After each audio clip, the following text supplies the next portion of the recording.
In LONGYEARBYEN, Norway, dying is literally illegal. And yeah, there is a good reason for it. And not because people don't die there, but because when they do, it becomes a real problem. And the last time people died there, it didn't go well. So where the heck even is LONGYEARBYEN? It's not just some random town in Norway. It's actually way up north on a group of islands called Svalbard. A cold, dark place full of weird stuff you didn't know existed. LONGYEARBYEN is the biggest town there. And when I say biggest, I mean it has about 2,000 people there. You could probably fit the entire town into a single football stadium. Twice. It's one of the northernmost places in the whole world where people actually live. Like the North Pole is just a short flight away. Okay, not really, but it's close enough that you can go months without seeing the sun. So now that you know where we are, more or less, let's talk about the rule that made this place famous, where you are not allowed to die. But how could anyone stop you from dying, right? It's not like there is a no dying sign at the town border and someone handing out fines, but it's rather that the town has an unofficial but a very real policy. If you are seriously ill or old and close to death, the government will ask you to leave. They will fly you away to spend your final day somewhere else. And it's not a new rule either. This town hasn't had a working cemetery since 1950, over 70 years. If you die here, they won't bury you, so instead they try to make sure you are not here when it happens. Weird, right? But it gets even weirder, because there is a reason they are so careful about it. A very real fear of what might come back to life. So why can't people just die like normal in LONGYEARBYEN? The ground there is permanently frozen. That's called permafrost. It's basically like trying to dig into a giant block of icy cement. And when you bury someone in permafrost, their body doesn't really break down. It just stays there frozen for decades or maybe even centuries. Now that might not sound like a big deal, because why would it bother anyone? The reason is that back in the 1990s, scientists actually dug up some old graves from people who had died in the 1918 Spanish flu pandemic. You know, that virus that killed tens of millions of people. They found the bodies almost perfectly preserved. And what's even more surprising, they also found traces of the actual flu virus still alive inside those bodies. Like still infectious after sitting in the ground for over 70 years. That was the moment when LONGYEARBYEN kind of freaked out. Because if viruses can survive in the frozen bodies, then burying people here might turn the ground into a giant freezer full of diseases just waiting to wake up again someday. So to avoid that nightmare scenario, they stopped burying people. And they started asking anyone who is close to death to leave the island before it happens. So now you are probably wondering, if you cannot die in LONGYEARBYEN, where do people actually go? If someone is seriously ill or very old and it looks like the end is near, they usually fly to mainland Norway. That's where they will spend their final days, far away from the Arctic Circle. Actually, there is no hospice care in LONGYEARBYEN, nor elderly homes. It's not built for the end-of-life care. Though, in my opinion, it's still kinda harsh being told to leave your home, just because you are dying. Just imagine living your whole life in this tiny frozen town. You have built a life there, made friends, raised a family, maybe you have watched the Northern Lights every winter and walked the same snowy roads for decades. Then when your health starts to fail, you are told it's time to go, because the ground beneath your feet can't handle what happens next. The town is young, active and kind of temporary.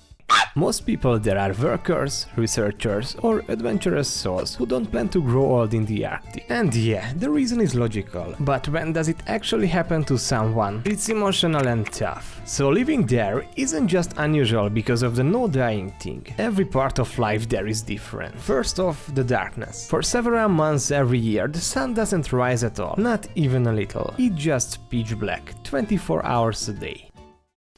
People go to work in the dark, go shopping in the dark and go to bed in the dark. You slowly start to forget what sunlight feels like. And then, just when you finally get used to that, it flips. The sun comes up and doesn't set for months. You will be trying to fall asleep at 3 AM and it looks like lunchtime outside. It messes with your head. Some people love it, others struggle. Then there is the cold. We are talking about a serious Arctic freeze, like -20°C cold or -4 Fahrenheit. And it's not a pop to the store in your hoodie kind of place. You need a proper gear just just to go outside. Oh, and speaking of outside, you can't really do it without carrying a rifle. And why? Because of polar bears. Polar bears roam around the island and they are dangerous. It's actually illegal to leave the town without some kind of protection. Most people carry rifles, or at least travel in groups, just in case one of these fluffy looking death machines shows up. And then there is the isolation. The town is hours away from the rest of Norway by plane. There is no roads connecting it to other towns. If something big happens, like for example a medical emergency, a supply issue, a global crisis, you are kind of on your own. And that kind of isolation can wear on people, mentally, emotionally, and especially in the dark winter months. So yeah, it's beautiful, fascinating, but it's not easy. Living here takes a special kind of mindset. It's not for everyone, and that's exactly why it's so interesting. So after all that, the darkness, the cold, the polar bears, the you can't even die here rule, you would think no one would want to live in LONGYEARBYEN, right? But around 2000 people call this place home. Some come for work, some come for adventure, and some come just because it's one of the most unique places on Earth. The town has a surprising mix of people: scientists, miners, tour guides, students, artists, and even families with young kids. It's got a little school, a grocery store, restaurants, a library, a gym, a brewery, and even a small university. It's a real community, just in the middle of nowhere. The lifestyle is quite peaceful. No traffic jams, no stress, you are surrounded by mountains and silence. You can go on hikes, snowmobile rides, and see the northern lights dancing across the sky from your backyard. Plus, it's incredibly safe. There is barely any crime. People even leave their doors unlocked. Everyone knows everyone else. And because there is no native population, the community is super international. People come from all over the world. They say life feels more meaningful here. Simpler, slower, and more connected. There is something powerful about living in a place where nature is in charge, where every day feels like an adventure, where you don't take basic things like sunlight or warmth for granted. So yeah, LONGYEARBYEN may be cold and dark and totally bizarre, but to people who live there, it's home.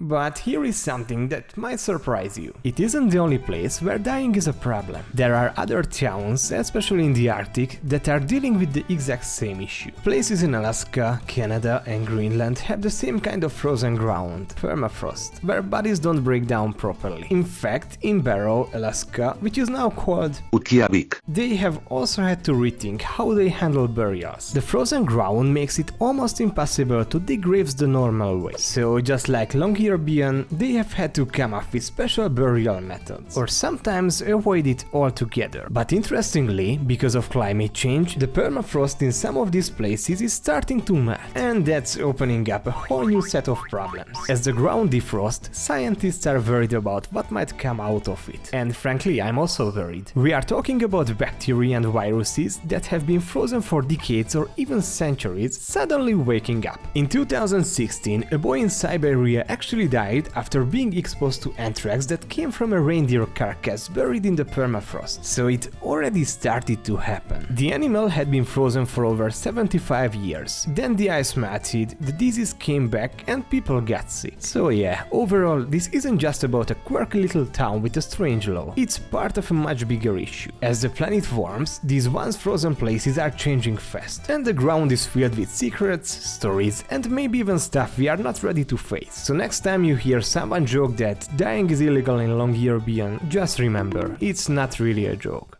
it's a warning.